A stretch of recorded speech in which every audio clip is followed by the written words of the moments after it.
While there are growing concerns that dissenting views about climate change are being shut down, just down the road from COP26 in Glasgow, a group of analysts and experts scrutinized the UN's climate policies at a counter COP26 event.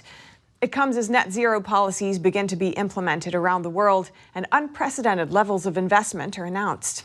NTD's Jane Werrell is in Glasgow and met with speakers from the Climate Reality Forum.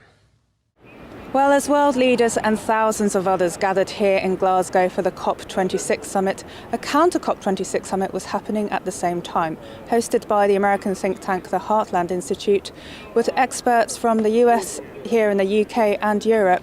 They say that more scrutiny is needed and questioned exactly how environmentally friendly the UN climate policies actually are.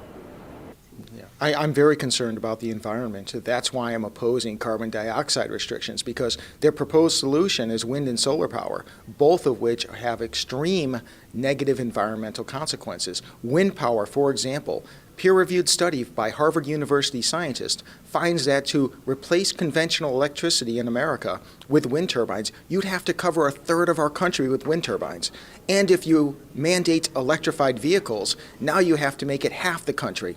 That would be absolutely devastating to wildlife, to ecosystems, to our natural beauty, to anything that you treasure about the environment. Researchers have mixed views on whether solar panels are actually good for the environment. Lord Monckton's view is that net zero solutions at the UN conference are actually net adders. But if your aim is to reduce the amount of CO2 in the atmosphere, then wind and solar power are not the best way to do it. And solar power has an additional difficulty in which the 6,000 degrees Celsius at which the polysilicon must be baked consumes so much energy when you make the solar panel that it will not, in its entire lifetime, produce as much energy as the energy that was required to produce the solar panel. And that means that all solar panels are also net adders of CO2 to the atmosphere. There are also differing views on how much of the change in the Earth's temperature is actually caused by man. Over 2 days, the forum presented data and science, countering what they call the alarmism presented at the UN summit. They're concerned there isn't an open scientific debate on climate change policies. Whatever your particular policy agenda is, it always helps to have people questioning that and to ask difficult questions. But there's such a momentum now, there's such a groupthink in the main COP conference that they can't ask these searching questions. So that's what we're doing here at the Climate Reality Forum. They also question the human rights issues involved in the solar panel production chain. China has basically a monopoly on cobalt coming from the Congo, allegations of child labor from groups like Amnesty International. Then you even go to China, the solar panels, the Uyghur slaves, they're Muslim Uyghur slaves in China that they're using. And the Biden administration is willing to give it a complete pass on all human rights violations if China will just sign on to the climate agenda.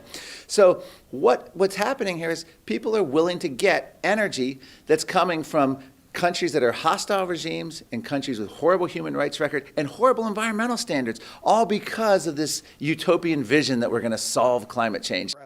Craig Rucker from CFACT says the economic costs involved in switching to net zero could prove unpopular with voters. I think there's a disconnect. I think among those who maybe are in the educated elite, maybe government officials, same dichotomy that you see in the United States. There's a lot of support from it, kind of intellectual. But among the grassroots, the plumbers, the workers, the carpenters, which are a lot of the people that we wound up staying without in Prestwick, I think they see through it. And they do not support their country driving up utility prices. And I don't think they buy the climate alarm nonsense that we're all going to die in 12 years. And within Parliament, Boris Johnson may be facing political challenges too, with MPs recently forming a net zero scrutiny group. Jane Werrell, NTD News in Glasgow.